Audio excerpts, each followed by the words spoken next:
China's President Xi Jinping is a crafty man. He's not one to make brute force moves, at least not without plenty of thought.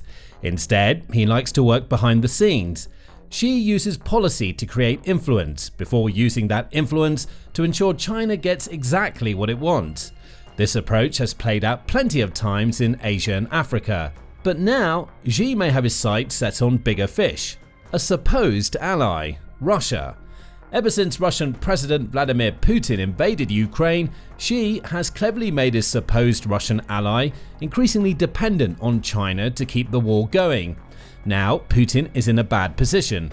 If China moves, Russia falls. To understand how, it's necessary to examine exactly what Xi has been doing to push Russia into a place where it relies so heavily on China.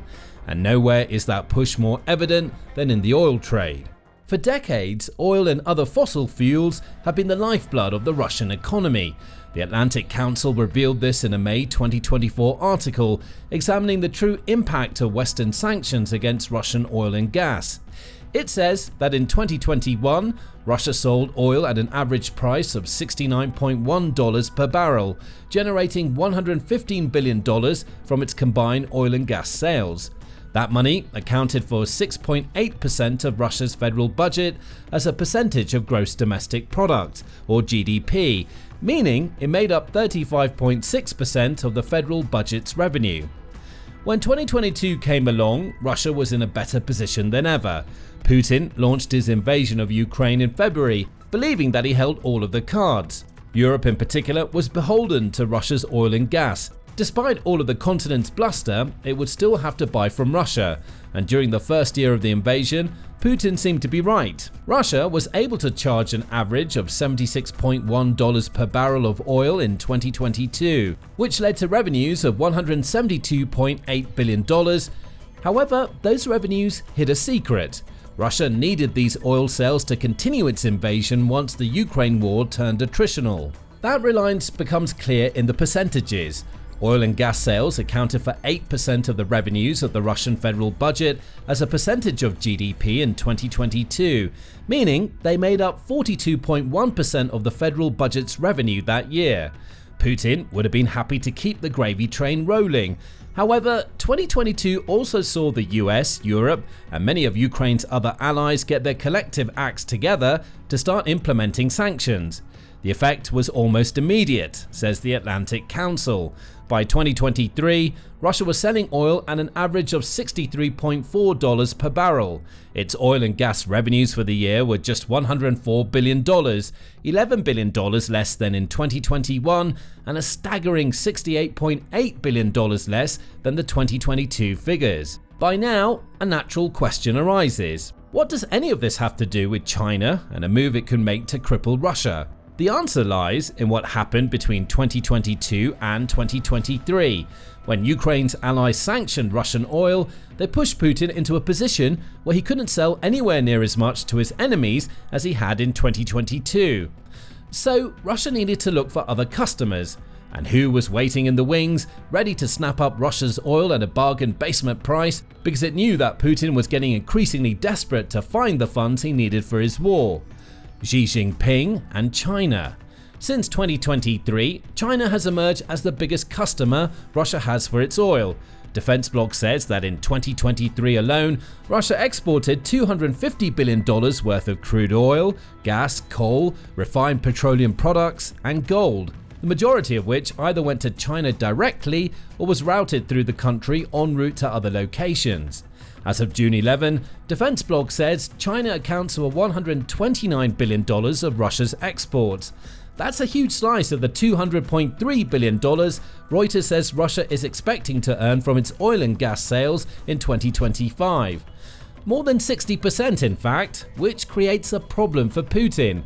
If China goes away, so do most of Russia's oil and gas sales. This is all part of Xi Jinping's plan. Trading Economics reveals this in a useful graph that tracks how much oil China has been buying from Russia annually between 2012 and 2023. In 2012, it says China spent $20.5 billion on Russian oil. The amount actually declined in the mid-2010s, reaching a low point of $16.9 billion in 2016. The volume then rose and fell a couple of times until the point when Putin launched his Ukraine invasion. In 2021, China accounted for $40.5 billion of Russia's oil exports, Trading Economics says. A year later, when Putin had invaded Ukraine, China spent $58.4 billion. And in 2023, China broke the $60 billion barrier by purchasing $60.7 billion of Russia's oil.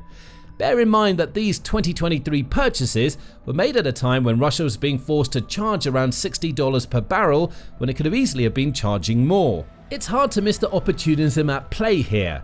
Xi Jinping knows exactly what he's doing by ramping up China's oil purchases, along with all of the other materials that he's buying from Russia. Economist Intelligence practically says as much in a May 2025 article, in which it examines the economics of the oil relationship between China and Russia. On the surface, it may seem like China is supporting an ally with these purchases. The more Russian oil Beijing buys, the more money Putin receives to fund his war machine. And there's certainly an element of this support in play. Economics Intelligence says the same, noting that China buying Russian oil is often seen as a tacit show of support for Russia. But that's not what's really going on. However, a closer examination of trade patterns suggests that the reality is much more nuanced. Economic factors, along with geopolitics, are driving China's buying behavior, says Economics Intelligence. Translation: China is buying so much Russian oil now because it knows that doing so gives it plenty of leverage over Putin. This asymmetric buying pattern, which sees China purchase over 50% of Russia's oil, has led to China emerging as the price setter for Putin's most valuable product, Defense Blog points out. The effect of that status is clear in the difference between Russia's oil and gas revenues that the Atlantic Council shared. There was a steep decline between 2022 and 2023 specifically, because China has been taking advantage of Russia while also establishing itself as the biggest customer Putin has for his natural resources. It's an ingenious strategy, and it runs much deeper. China is also using what it sells to Russia to gain even more leverage. Defense Blog points out that China accounted for $110 billion of Russia's imports in 2023. That happened as part of a 26.3% growth surge in trade, according to the Moscow Times. Growth continued in 2024. By that year, trade between Russia and China amounted to a total of $244.8 billion, around $4 billion higher than the $240.1 billion in trade from the year prior. President Xi used this growth as an opportunity to publicly tout the strengthening of the trade relationship between China and Russia. He claimed that the two countries have consistently moved forward hand in hand along the correct path of non-alignment. While the surface implication here is that Russia and China are walking that path as equal trade partners, the reality is much different. China is the puppet master, guiding the increasingly weakened Russia down a path that could spell its doom. And again, it all comes down to forcing dependence. With its oil purchases, China makes Putin dependent on the money he's getting at a time when he's finding it harder than ever to sell Russia's previously lucrative natural resources. On the import front, China has established itself as the main seller of the products that Putin needs to keep his war machine churning.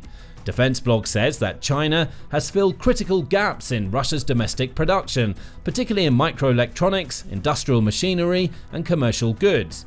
These are all products that Russia lost access to thanks to Western sanctions. China has stepped in to fill the gap, meaning that Russia now relies heavily on Beijing to support domestic industry. And that reliance extends into the military-industrial complex Putin has created since he started his Ukraine invasion. On May 25, the Kyiv Independent reported that the head of Ukraine's Foreign Intelligence Service, Oleh Ivashchenko, said that we have confirmed data on 20 Russian factories that reveals that 80% of the critical electronic components used in Russia's drones come from China.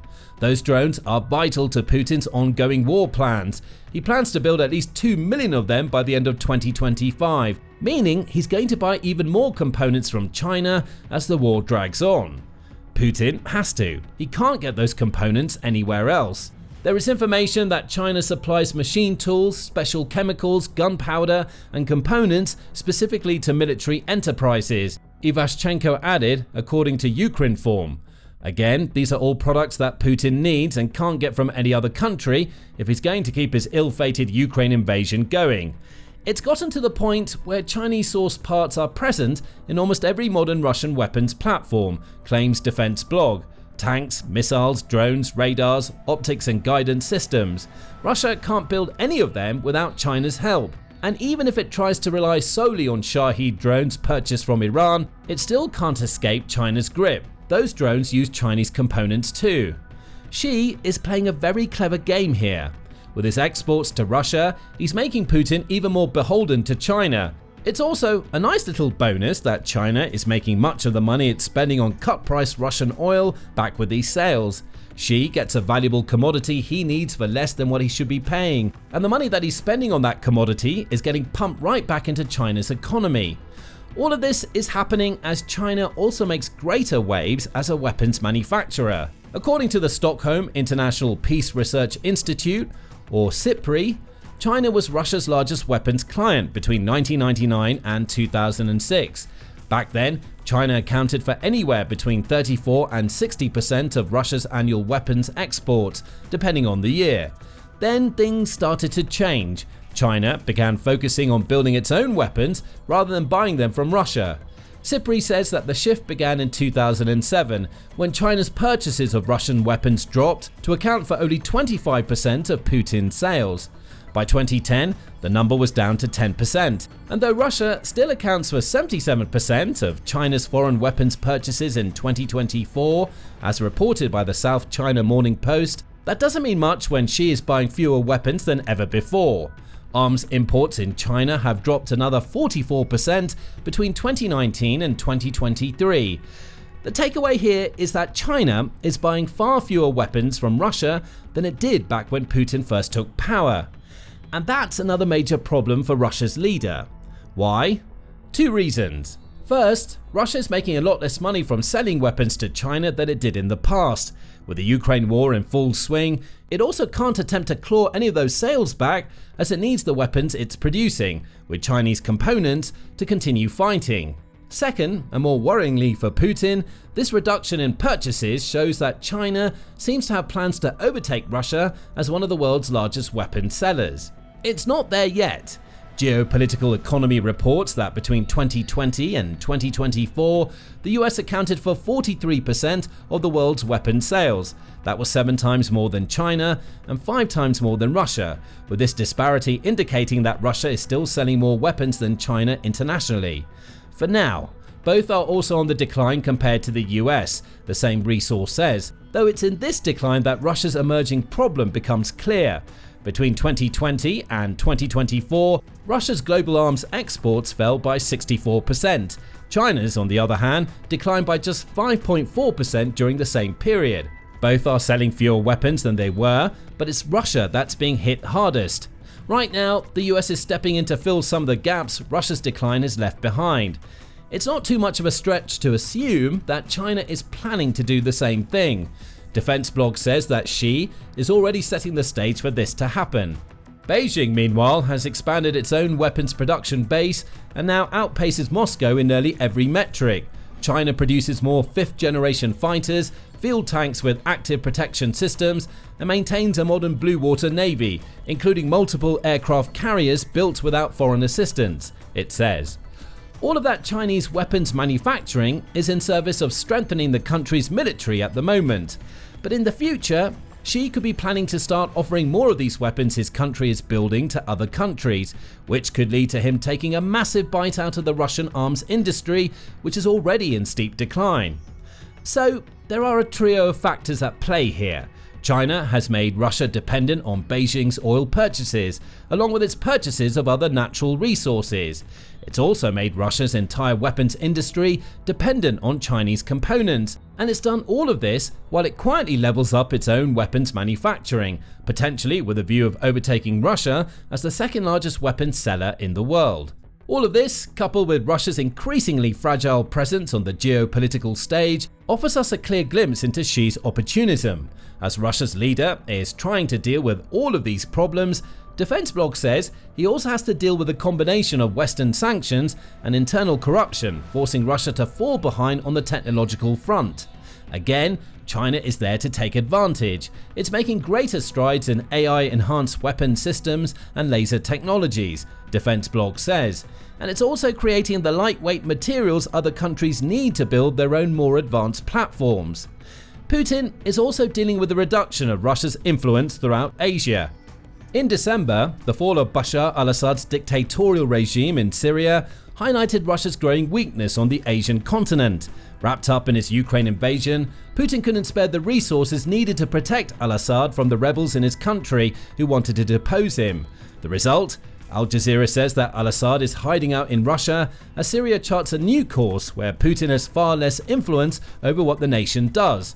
The Center for European Policy Analysis, or CIPA, also says that Putin's Ukraine war has weakened his hold over Central Asian countries that previously relied on Russia for support. Sanctions have played a role here too, CIPA says. Sanctions also mean Kazakhstan, Kyrgyzstan and Uzbekistan, which act as a backdoor intermediaries for Russian trade, have been able to use Moscow's isolation to develop their own logistical and financial infrastructure.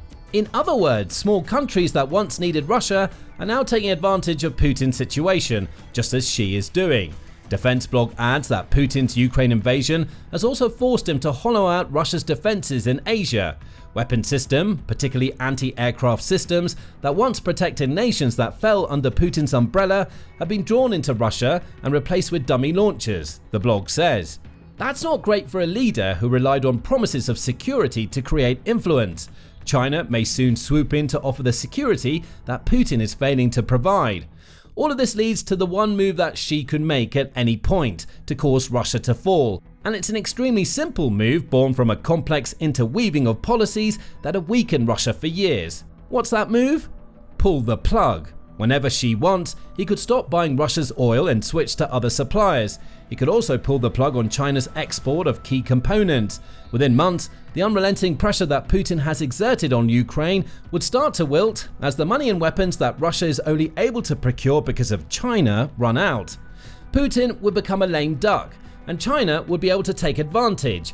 It could start selling more of its weapons, cutting deeper into another industry that Putin relies on for money. The weakened state of Russia's military, no longer able to rely on China, would also mean that Putin would have no real leg to stand on when trying to oppose Chinese attempts to gain influence in Central Asia. All Xi has to do is decide that he doesn't want to do business with Putin anymore, and the flimsy foundation on which Putin's reign as Russia's president now stands collapses beneath him. And Putin knows it. On June 7, the New York Times published an article in which it revealed that it gained access to top-secret documents created by Russia's intelligence agency, the FSB. The 8 pages of those documents reveal that Russia is very worried about China right now. It's worried that China is spying on Russia's military operations, either by inserting moles into the Russian military or turning disenfranchised Russian scientists. The FSB warns that China's academics are laying the groundwork to make claims on territory in eastern Russia that they will suggest should be under Chinese rule. And even in the Arctic, where Putin wants to become a power broker because of the massive trade benefits that the melting of the ice in that region creates, the FSB warns that China is actively engaged in espionage that negatively impacts Russia. All of this will be made possible, perhaps even probable, if Xi decides to pull the plug on everything that China is providing to Russia. And that's exactly what Xi wants. He and Putin know that China holds almost all of the cards that dictate Russia's future. The only question remaining is a simple one. Will Xi pull the one move that could lead to Russia's downfall? Not yet. And not for as long as the relationship between Russia and China benefits President Xi. Again, it comes back to the pragmatic approach Economist Intelligence touched upon. While China and Russia share some ideological similarities, particularly in their shared desire to undermine the established Western power structure, Xi is ever the pragmatist. If China's alliance with Russia starts to hurt Beijing, he'll pull the plug. And in doing so, he'll damage Russia to such an extent that he could use that plug pulling to ingratiate himself with the Western powers for whom a weakened Russia benefits. That situation hasn't happened yet, but many in the West already recognize that Putin is on shaky ground. In March, Chatham House wrote that Europe should take a gamble and start engaging with China on Ukraine. While hardly ideal for Europe, China is now the superpower most committed to an international order underpinned by multilateralism, Chatham House says. On this point, the two now have more in common than either do with Trump's US or Putin's Russia. Europe might look to build on that commonality. China has also shown itself to be willing to bend when pressure is placed upon it. Back in March, Reuters reported that several Chinese state firms were slowing down their oil purchases in the wake of new Western sanctions that could have impacted their profits. Two of the importers stopped buying Russian oil altogether. This shows us that China's allegiance to Russia isn't so strong that it can't be influenced to move away from Putin if the situation calls for it. Putin is worried, and he should be. Xi may claim that China and Russia are walking hand in hand, but at any point, China could loosen its grip to leave Russia stranded in the geopolitical wilderness. Now, if you'd like to learn more about the many ways that China is weakening Russia, check out our video where we explore the New York Times documents we mentioned earlier in more detail. We explain how China is developing into Russia's real enemy by digging deeper into the leaked FSB documents. And if you like this video, please subscribe to The Military Show for more up-to-date news and information on everything to do with the relationship between Russia and China.